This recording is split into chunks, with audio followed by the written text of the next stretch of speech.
I just found out some great, great news. So, if anybody who has been following my channel for the last 2.5, maybe going on 3 years, knows that I have been following this story since the beginning. The story of the murder and murder of Nia Wilson and the attempted murder of her sister, Latifah Wilson, by John Lee Coward. His real name is John Lee Cowell, but I gave him the name Coward for what he did. I've been following this story since day one, literally all the updates that I possibly could find, and I stayed on top of this until the very end. The very last, with everything going on with the virus, they had to postpone it again.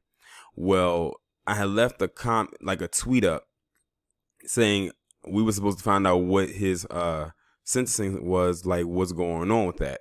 And I just left it alone, with everything going on. Well, somebody had left a comment today, and today's date is the 17th, July 17th, 2020. It said he got life in prison with no parole. He's never getting out. So what I did was to confirm what this person said, because they didn't leave a link to an article confirming it. I went to Google and typed his name in, and sure enough, less than an hour ago, John Lee Coward was sentenced to life in prison without the possibility of parole for the murder of Nia Wilson.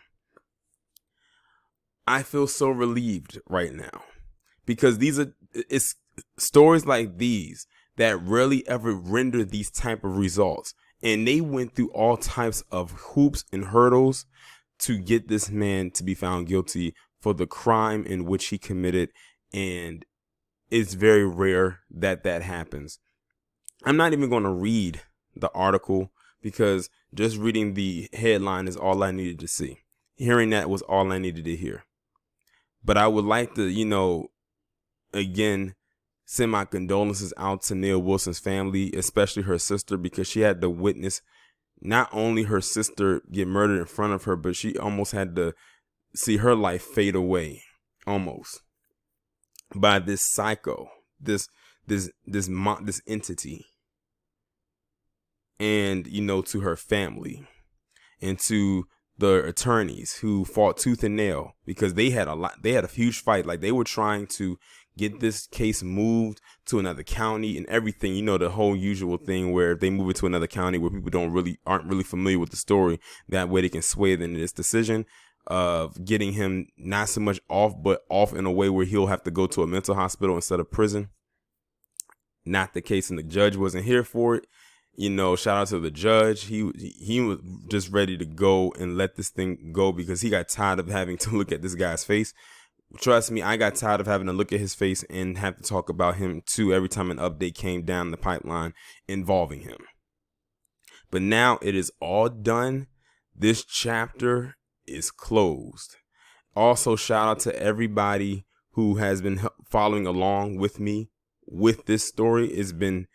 It's crazy when you do a lot of stories like this and you choose what stories you feel that are worthy of staying updated on and everything. And this one right here was one of the main. This story right here was one of the first stories that I followed consistently. It's not one that I just talked about one day and didn't really talk about it again. This is one of those first stories when I talked about it and I started and I kept going and I kept wanting to know what the outcome was going to be. And the results rendered is exactly what I wanted.